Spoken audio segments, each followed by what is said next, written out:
respect is coming from him to you. That's why I said earlier on in this conversation that I feel betrayed. I feel very betrayed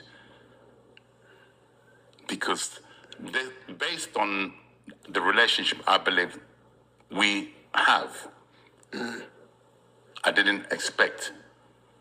Nobody's irreplaceable. Nobody's, I'm not saying it's engraved. I must be Daniel Dubois' trainer from now to the end of his career. No, there's no guarantees in life with anything. You showed me the text, you showed me the phone calls in our last interview. You were confident that this relationship was stable.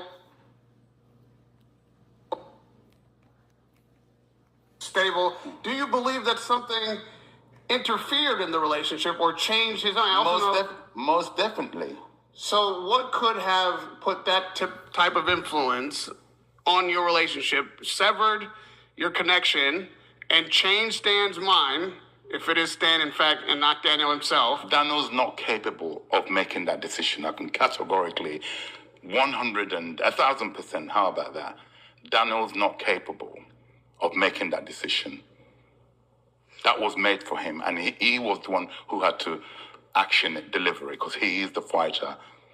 Now, when you say capable, do you mean doesn't have the capacity to make it, or he doesn't have the power to make it? Both. Ooh. So then... And there you go, people. There is Don Charles breaking silence after breaking silence. And the reason I explained it like that was because, Danny Dubois went on record a couple months ago now and said, well, hey, I have nothing bad ever to say about Don Charles, and I thank him for doing what he did. However, he's axed. He's gone. He's done. He's finished, right? And you guys heard Don Charles say that, hey, I felt betrayed by Team Dubois. And the crazy thing is, I don't think it was Daniel, like he said. I don't think that he had the mental capacity to do that. I wouldn't have said that if I was Danny Dubois, but this is Danny Dubois, And it shows you, for him saying that, him saying he doesn't have the capacity or doesn't have the mindset, that's just really putting him in a mental space that can come off offensive, right? That could come off offensive because, he's really just basically saying, well, either Danny Dubois doesn't have that heart towards me, or if he did, he wouldn't have the mental fortitude to even tell me that on his own. You know what I mean? He looked at him as a son and all that stuff. You heard all that stuff. And you heard how Don Charles defended Danny Dubois during this big party. You remember the big party or the soiree, how do you say it? Soiree that he had at his house before the fight, right? And the reasoning for that was because they did the same thing for the Anthony Joshua, which gave him, some encouragement. So that's why they did it, right? So he defended him all the way through, and they still got rid of him. Amazing. Amazing, right? And, this is Don Charles, just saying I felt betrayed, but anything or anybody that feels like that did what Don Charles did, that put up with what Don Charles put up with, see, I have a whole different perspective because you guys know my friend Spencer Farron already said if he loses, he's getting axed. I was the one, Spencer Farron said, that begged for Don Charles' job to Stan Dubois. Like, look, man, give him his job back. He's a good guy. It doesn't take a rocket scientist to figure out what's going on here, though.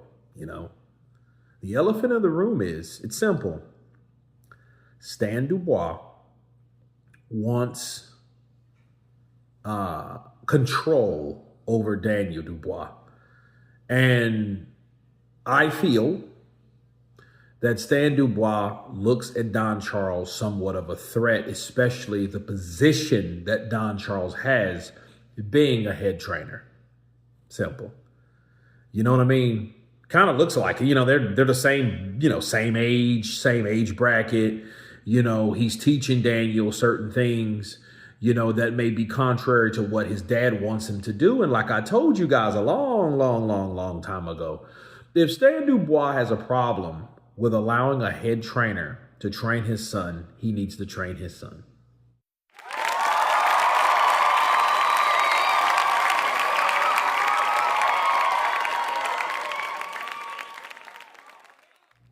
He doesn't need someone there that he can possibly look at as a threat, that he can possibly look at as being jealous of. You know what I mean? It's no sense of that. Just train your own damn son. Don't have your son going from trainer to trainer to trainer to trainer, only for these trainers to come in a situation where they're not even able to train the way they're supposed to because you got some type of issue of superiority or some kind of, God complex or this type of egotistical mind trip that you're on. That's not even cool. And, I think Don Charles should be happy, though. Why would he be worried about that knowing what he knows? Him saying, oh, I feel betrayed, but that Daniel ain't going to go against his dad. If he knows that, common sense should tell you, if this guy, Danny Dubois, looks for his dad for every little thing that someone else tells him to do, he has to get a second okay from his pops. Let his pops handle that shit. You know what I mean? Stop telling Danny Dubois to do anything. Now, if you're just there for the check, that's one thing, but I don't think that's Don Charles. I think Don Charles is there to actually help Danny Dubois do or be the best Danny Dubois that he can train Danny Dubois to be. I really think that. I don't think that he's there for just to get a check. I know that a job is a job, but at the same time, at a certain age, you start looking at things a lot differently when you get to a certain maturity level that I will assume that Don Charles is at. Just listening to him talk, he's passionate about what he does. This ain't something that's a meal ticket for him. This is something that I think he emotionally put and invested time and energy in. You know what I'm saying? So I don't look at Don Charles as a guy that's just there for a check. Like a lot of these guys are just there to train someone or to allow this to happen and, against their best interest. And if he's like that, people, he should be glad to get the hell out of Team Dubois. You know what I mean? For him to feel betrayed, I would feel relieved if I knew that I have to deal with not only Daniel, because I don't think Daniel was this type cool guy. I don't think so. You know why? Because Daniel looked at Don Charles and shoved his ass because he was too close to him.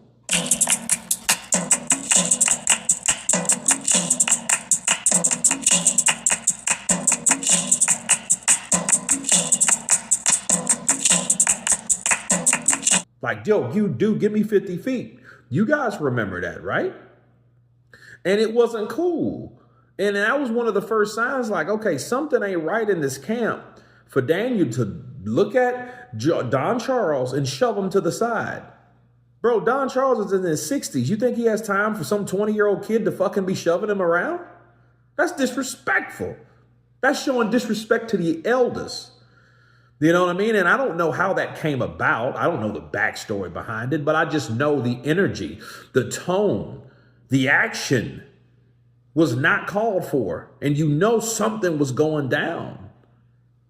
You see what I'm saying? So no, I don't really think that was the best environment for Don Charles to be in. So why the hell are you still worried or feeling betrayed? Maybe he does feel betrayed. Maybe he's just telling people the way he feels. But At the end of the day, he should feel relieved, because I think there should be a point in time where he should look back and say, you know what, if it was like this and if it was like that, or they felt this way about me and didn't really want to tell me, or Stan didn't really just come to me and tell me how he felt about me. Therefore, he told Daniel to get rid of me, which I think is chicken shit, because if Stan Dubois had a problem with Don Charles, he should have came to Don Charles if he controls and talks all this other shit.